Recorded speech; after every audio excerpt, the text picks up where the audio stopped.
კარმული კვანძები მერწყული ლომის ღერძზე. როდესაც აღმავალი კარმული კვანძი მისი არის ლომის ზოდიაქოში და დაღმავალი კვანძი მერწყული ზოდიაქოში. დაღმავალი მერწყული ზოდიაქოში ნიშნავს, რომ სულს აქვს მოტანილი წინა ცხოვრებებიდან, ან ფსიქოლოგიური ასტროლოგიით თუ შევხედავთ, საგვარეულოში თავისუფლება იყო ძალიან აქტუალური. ეს ადამიანი შეიძლება იზრდებოდა თავისუფალ გარემოში, შეიძლება სუფთა ფსიქოლოგიური ასტროლოგიით თუ შევხედავთ, მისი ოჯახი, მისი წინაპრები ან თავისუფლებისთვის იბრძოდნენ, ან თავისუფლების არსი მათთვის ღირებული იყო, ან მაგალითად, როდესაც ჯგუფის აზრი უფრო მნიშვნელოვანი არის ვიდრე ინდივიდუალიზმი, ხო? და ამ ცხოვრებაში აქვს გასანათარებელი უკვე ადამიანს არა ჯგუფისთვის თავშეწირვა და რიგითად ყოფნა და მერწყული ჩვენთან ყოველთვის ეს არის ყველანაირი ადამიანი, ყველა ჯგუფის, ყველა სოციალური წრის. და შინაგანად ადამიანს აქვს განცდა, რომ მას ყველასთან შეუძლია საუბარი ყველანაირ სოციალურ ჯგუფთან. მასში უბრალოება არის ძალიან გამჭდარი, რასაც უნდა დააფუძნოს უკვე ინდივიდუალიზმი, იმიტომ რომ ლომი ჩვენთან მზის ენერგია არის, მზე არის თვითგამოხატვა, ეს არის სხვათა შორის სტატუსიც.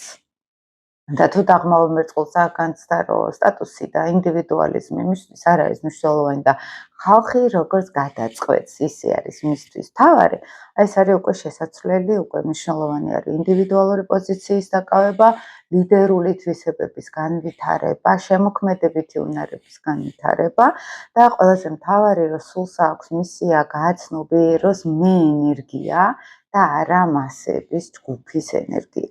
უნდა ეცადოს გამოეყოს უკვე ჯგუფს, გახდეს უფრო მმართველი პოზიციაში.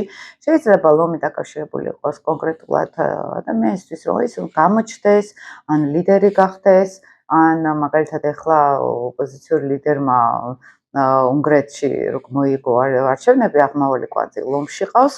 მოიხედა და მიხვდა, რომ საჭირო არის ჩაუდგეს რაღაცა სათავეში. ეს ტიპური ლომის ენერგეტიკა არის. საკმაოდ დიდ ხანს ფიქრობენ ხოლმე, სანამ ლიდერულ პოზიციას დაიკავებენ.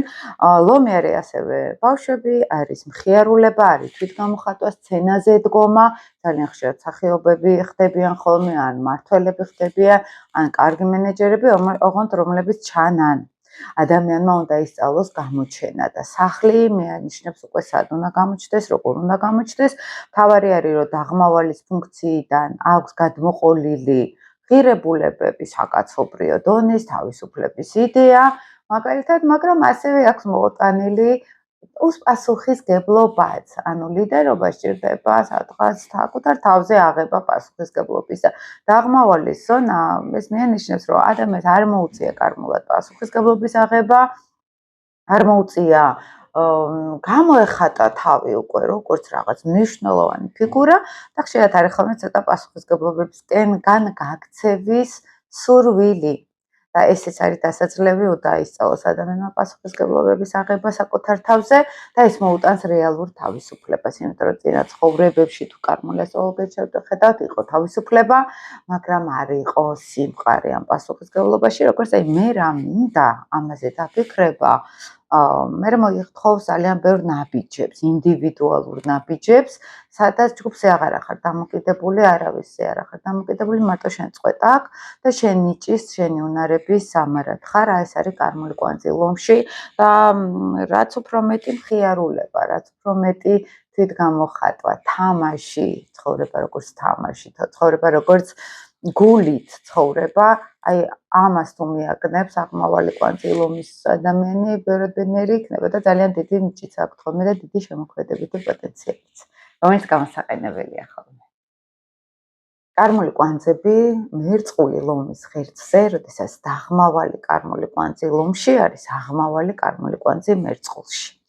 ადამიანმა წინა ცხოვრებებიდან მოიტანა გამოცდილება ინდივიდუალიზმის, ინდივიდუალური მუშაობის, თვითგამოხატვის, დიდგვაროვნობისაც გარკვეულწილად, იმიტომ რომ ლომი ეს არის სტატუსიანი ფიგურა, ჩვენთან არქეტიპულ დონის სტატუსი, შეიძლება იყო ან დიდგვაროვანი წინა ცხოვრებაში, შეიძლება მმართველი იყო, ან ადამიანი, რომელიც საკუთარ ეგოზე, საკუთარ მეზე დიდ აქცენტებს ამყარებდა სადღაც, ყოველ შემთხვევაში ეს მართველობის გამოცდილება არის სადღაც. პასუხისგებლობები შეიძლება მთლად ესე მართველი არ იყო მაგალითად, მაგრამ იყო პასუხისგებელი ან შვილებზე, ან ოჯახზე მაგალითად, ან გვარზე სადღაც. ხო, აი პასუხისგებლობის უნარების გამომშავება, ეს არის წინა ცხოვრებიდან კარმულად რო ვთქვათ, მოტანილი უნარები.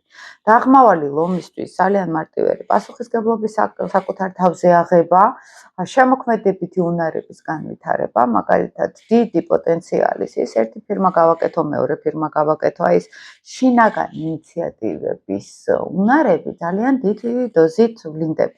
და ეხლა ამ ცხოვრებაში ეხმარება, მაგალითად, ან ჯგუფი გააერთიანოს უკვე მერწყული აღმავალი, შეიძლება ლიდერები გახდნენ ჯგუფების, მაგალითად, მაგრამ ნენელა უნდა გაითქვიფოს ჯგუფში, სოციუმში, იმიტომ რომ კარმული ეზოთერული კუთხით რო შევხედოთ, დაღმავალი კვანძი ლომში ნიშნავს, რომ წინა ცხოვრებებში ამავე დროს განუვითარდა პიროვნული თვითშეფასება ადამიანს, პიროვნული მესახმა, რომელიც არის უკვე მერწყულში გადასატანი. ზოგი შეიძლება ჯგუფის ლიდერი გახდეს, ზოგი შეიძლება რიგითი გახდეს, უკვე ნენელა უწევთ ხოლმე რიგითულ პოზიციაზე გადავიდნენ მასაში, გაითქვიფონ, ესე რო ვთქვათ, და აქ უფრო კომფორტულად გრძნობენ ხოლმე მერე თავს, იმიტომ რომ პასუხისგებლობებიც ნაწილდება, აღარ არის მათზე მხოლოდ, ანუ ფოკუსში სცენაზე მარტონი აღარ უნდა იდგნენ. ეს არის კვანძი, როდესაც ადამიანი მეორე ხარისხოვან როლში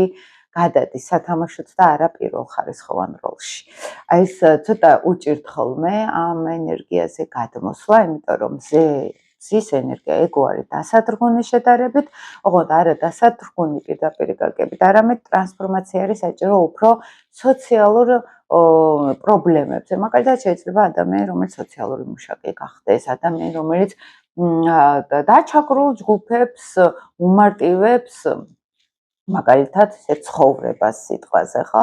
ადამიანები, რომლებიც უკვე ისეთ საქმეში შედიან ცხოვრებისეულად, სადაც უკვე პასუხისგებლობები ნაკლები აქვთ, მაგრამ ემსახურებიან უკვე საზოგადოების ყველა ფენას, იმიტომ რომ მერწყული ეს არის მასები ყველა ფენა საკაცობრიო დონეზე, როცა ემსახურება ადამიანი კაცობრიობა აქამდეც მივდივართ ხოლმე, როცა აღმავალი კვანძი მერწყულში. მერწყული თანამედროვე ტექნოლოგიები არის, ეს არის პროგრესი, ეს არის